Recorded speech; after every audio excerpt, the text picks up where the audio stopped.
Zemun je u dobroj formi počeo ovo prvenstvo, od 4 utakmice osvoje 7 bodova, što je onako dobar rezultat. Čak su uspeli s Partizanom odigrati nerešenu utakmicu i pobede protiv Borca iz Čačka i prošlo kolo gostovanje u Subotici.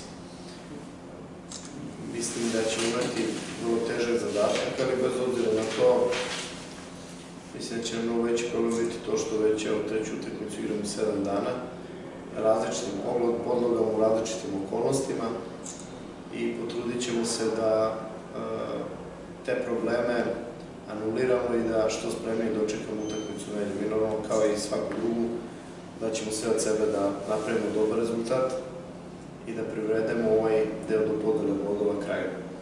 Što se tiče igračkog kadra, imamo 2-3 igrača pod znakom pitanja koji imaju neke sitnije probleme, da je u pitanju sedmodnevni ciklus od 2 utakmice, ne bi bilo problema, ali pošto igramo ovako u 3-4 dana utakmice, pitanje da ćemo biti u stanju da nastupe. Ja se nadam da hoće, ali to ćemo tek doneti dan pred utakmicu.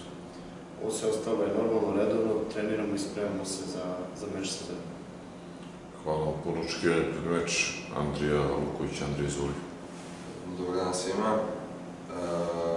U nedelju nas čeka jedna teška utakmica.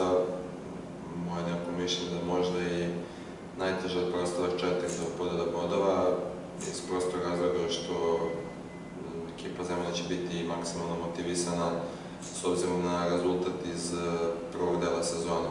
Što se nas lično tiče, mi pristupamo maksimalno utakmici, spremni smo i idemo po 3 boda u Zemunu. Hvala puno. Imali pitanja možda? Možda, šefa, eto, rekao Andrija, motivisan protivnik, da misli da to može da utiče na nečem nedelju, ipak ubeljava pobeda, možda i motivisan. Ono što je sigurno da ekipa Zemuna neće biti motivisanija nego što smo to mi. To je pre svega moj zadatak i mi moramo u svaku utakmicu da uđemo sa maksimalnom željom za osvajanje bodova. To što se desilo u prvom delu prvenstva, taj rezultat je ubedljiva pobeda Voždovca, ne znači ništa. U ovom drugom delu ekipe su promenjene, Voždovac je čak i trener promenio i tako da ima tu puno parametara koje je teško onako povezati sa tom utakmicom u prvom delu. I ne bih je poredio, su okolnosti potpuno drugačije.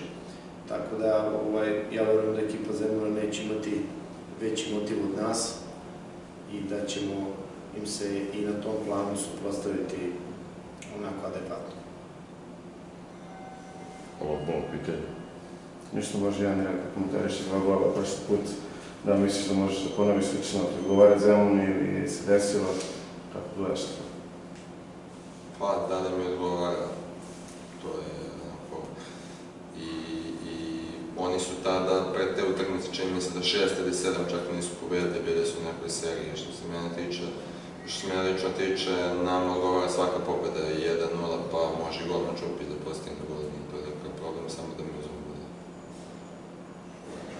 Hvala puno i srećno utakmici. Hvala. Hvala.